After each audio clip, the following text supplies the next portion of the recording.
क्या होगा अगर मैं आपसे कहूं कि बॉलीवुड की सबसे डरावनी फिल्मों के पीछे छिपी है एक ऐसी कहानी जो शायद आपसे सालों तक छिपाई गई। क्या होगा अगर आपकी पसंदीदा हॉरर फिल्म असल में किसी हॉलीवुड फिल्म की कॉपी निकले? और क्या हो अगर कुछ फिल्में सिर्फ स्टोरी ही नहीं बल्कि पोस्टर, सीन और किरदार तक उठा ले गई हो। आज हम बॉलीवुड हॉरर सिनेमा की उस अंधेरी दुनिया में उतरने वाले हैं जहां हिट मूवीज के पीछे छिपे हैं विदेशी कनेक्शन और फ्लॉप मूवीज के पीछे छिपी हैं कॉपी की गई कहानियां। तो गाइस, लाइट बंद कीजिए और तैयार हो जाइए बॉलीवुड हॉरर की सबसे डरावनी सच्चाई जानने के लिए। अगर 80 के दशक की हॉरर मूवीज की बात हो और वीराना का नाम ना आए, ऐसा कभी हो ही नहीं सकता। वीराना मूवी को रामसे ब्रदर की सबसे मशहूर फिल्मों में गिना जाता है। इस मूवी की कहानी एक खूबसूरत लड़की के इर्द गिर्द घूमती है जिसके अंदर एक चुड़ैल की आत्मा आ जाती है। अपने डरावने माहौल, बैकग्राउंड म्यूजिक और जैस्मिन की स्क्रीन प्रेजेंस की वजह से ये फिल्म आज भी भारतीय हॉरर की सबसे यादगार फिल्मों में गिनी जाती है। सबसे ज्यादा चर्चा हुई थी फिल्म की अभिनेत्री जैस्मिन की। ये मूवी रिलीज होने के बाद जैस्मिन रातों रात स्टार बन गई थी, लेकिन कुछ सालों बाद अचानक फिल्म इंडस्ट्री से वो गायब हो गई। उनके गायब होने को लेकर आज भी कई कहानियां और अफवाहें सुनने को मिलती हैं। हालांकि किसी भी कहानी की आधिकारिक पुष्टि कभी नहीं हुई। लेकिन अब आती है सबसे दिलचस्प बात। सालों तक लोगों का मानना था कि वीराना किसी एक हॉलीवुड फिल्म की सीधी कॉपी नहीं है, लेकिन अगर आप 1983 में आई हॉलीवुड हॉरर फिल्म मौसोलियम देखोगे तो कई हॉरर सीक्वेंस वीराना से काफी मिलते जुलते दिखाई देते हैं। जब मौसोलियम में दानवी शक्ति लड़की के शरीर पर पूरी तरह कब्जा करती है तो उसकी आंखों का रंग बदलना, फेस के एक्सप्रेशन और कैमरे का क्लोजअप जिस तरह दिखाया गया है, ठीक उसी तरह के शॉट्स वीराना में जैस्मिन के ट्रांसफॉर्मेशन सीन्स में भी महसूस होते हैं। दोनों ही मूवीज में एक ऐसा हॉरर मोमेंट है जहां चुड़ैल धीरे धीरे अंधेरे से बाहर आती है और कैमरा उसके चेहरे पर जूम करता है। लाइटिंग, स्मोक इफेक्ट्स और डर पैदा करने का तरीका काफी सेम लगता है। मौसोलियम में कई बार दानवी महिला अपने शिकार को आकर्षित करके अचानक अपने असली रूप की झलक दिखाती है। वीराना में भी चुड़ैल वाले कई सीन इसी तरह के विजुअल पैटर्न का इस्तेमाल करते हैं। कुछ मेकअप इफेक्ट्स, चमकती आंखें, धुएं के बीच एंट्री और हॉरर रिवील वाले शॉट्स भी दोनों फिल्मों में एक जैसे महसूस होते हैं। इसीलिए कई हॉरर फैंस इन सीन्स की तुलना करते हैं। लेकिन एक बात माननी पड़ेगी, अगर हॉरर विजुअल और कुछ सीन में समानताएं दिखाई भी देती हैं, तो वीराना ने अपनी अलग पहचान, अपनी कहानी, भारतीय लोक कथा वाले माहौल, रामसे ब्रदर की स्टाइल और जैस्मिन की दमदार स्क्रीन प्रेजेंस ने बनाई है। यही वजह है कि आज भी कई दर्शकों के लिए वीराना मौसोलियम से ज्यादा यादगार और एंटरटेनिंग फिल्म मानी जाती है। वीराना मूवी का बजट रखा गया था लगभग 45 लाख रुपए और इस मूवी ने बॉक्स ऑफिस कलेक्शन किया था लगभग 3 करोड़ रुपए, यानी फिल्म अपने समय की सुपरहिट साबित हुई।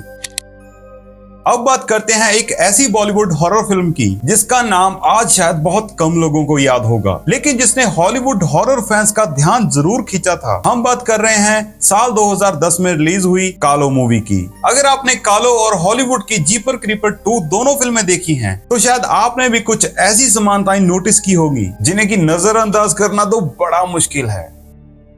जीपर क्रीपर 2 की पूरी कहानी एक सुनसान इलाके में फंसी स्कूल बस के इर्द गिर्द घूमती है। वहीं कालो में भी यात्रियों से भरी एक बस सुनसान रेगिस्तानी इलाके में फंस जाती है। दोनों फिल्मों में किरदार सभ्यता से दूर, मदद से दूर और एक खतरनाक शिकारी के सामने अकेले पड़ जाते हैं। जीपर क्रीपर 2 में क्रीपर लगातार बस का पीछा करता है। वह दूर से देखता है, घात लगाता है और सही समय का इंतजार करता है। कालो में भी चुड़ैल जैसी दानवी शक्ति बस के आसपास मंडराती रहती है। बस के अंदर बैठे लोग डर के मारे बाहर निकलने की हिम्मत नहीं कर पाते। इन दोनों ही मूवीज में एक और चीज कॉमन दिखाई देती है, शिकारी सीधे पूरे समूह को नहीं खत्म करता, वह धीरे धीरे एक एक करके लोगों को निशाना बनाता है और इसी वजह से दोनों मूवीज में तनाव लगातार बना रहता है। जीपर क्रीपर 2 की सबसे बड़ी ताकत उसका डरावना क्रिएचर डिजाइन था। मूवी के शुरुआती हिस्से में उसे पूरी तरह नहीं दिखाया जाता, ऑडियंस सिर्फ उसकी एक झलक देखती है। कालो में भी आपने देखा होगा कि बहुत से दृश्य ऐसे हैं जहां पर उसकी शक्ल बहुत कम दिखाई देती है। पहले आवाज, फिर परछाई और फिर धीरे धीरे उसका खुलासा होता है।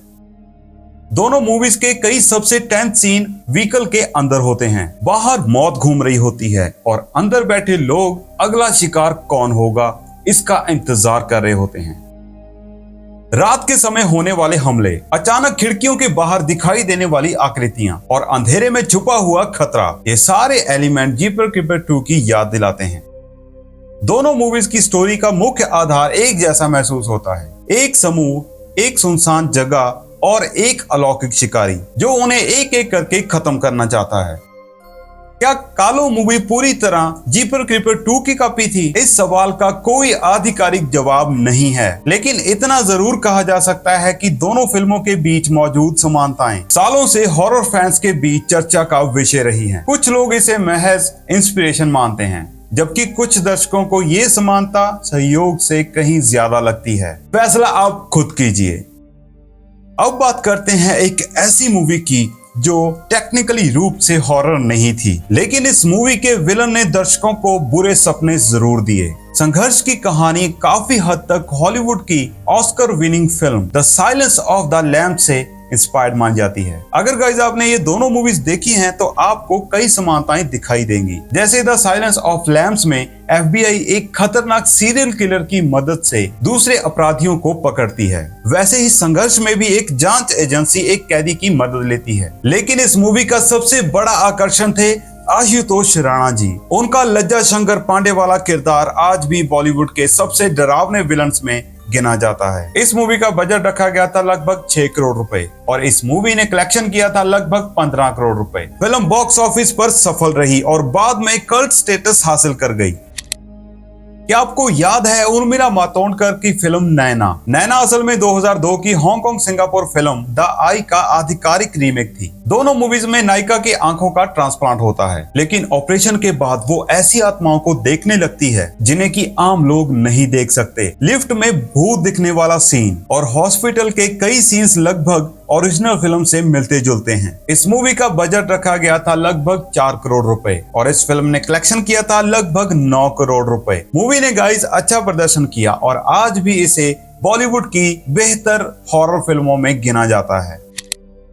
बहुत से लोग जानते हैं कि अलोन 2007 की थाई फिल्म अलोन का रीमेक है, लेकिन ये चीज कम लोग जानते हैं कि ये थाई फिल्म खुद टेल्स फ्रॉम द क्रिप्ट के एपिसोड माय ब्रदर्स कीपर से प्रेरित मानी जाती है। दोनों मूवीज में जुड़वा बहनों का कॉन्सेप्ट और बॉडी से अलग होने के बाद होने वाली हॉरर घटनाएं दिखाई गई हैं। सीढ़ियों और आईने वाले कई दृश्य ओरिजिनल फिल्म की याद दिलाते हैं। इस मूवी का बजट रखा गया था लगभग 18 करोड़ रुपए और इस मूवी ने कलेक्शन किया था लगभग 31 करोड़ रुपए। ये मूवी बॉक्स ऑफिस पर हिट साबित हुई। तो दोस्तों, बॉलीवुड हॉरर की दुनिया में कुछ फिल्में ऐसी रहीं जिन्होंने विदेशी कहानियों को भारतीय अंदाज में पेश करके सफलता हासिल की, जबकि कुछ फिल्में सिर्फ कॉपी का टैग लेकर रह गईं। लेकिन सबसे बड़ा सवाल अब भी वही है, क्या एक अच्छी मूवी का रीमेक बनाना गलत है या फिर असली प्रॉब्लम तब शुरू होती है जब कॉपी को ओरिजिनल बताकर बेचने की कोशिश की जाती है? गाइस कमेंट करके जरूर बताइए कि इनमें से कौन सी बॉलीवुड हॉरर फिल्म आपको सबसे ज्यादा पसंद है और क्या आप इस वीडियो का पार्ट 2 देखना चाहोगे जिसमें हम बॉलीवुड की और भी हॉरर फिल्मों की छुपी हुई कॉपी और रीमेक की सच्चाई लेकर आएंगे। अगर वीडियो पसंद आया तो लाइक, शेयर और चैनल को सब्सक्राइब करना मत भूलिए, क्योंकि अगली बार हम बॉलीवुड के और भी डरावने राज लेकर वापस आएंगे। मिलते हैं किसी और वीडियो में। Tata bye bye.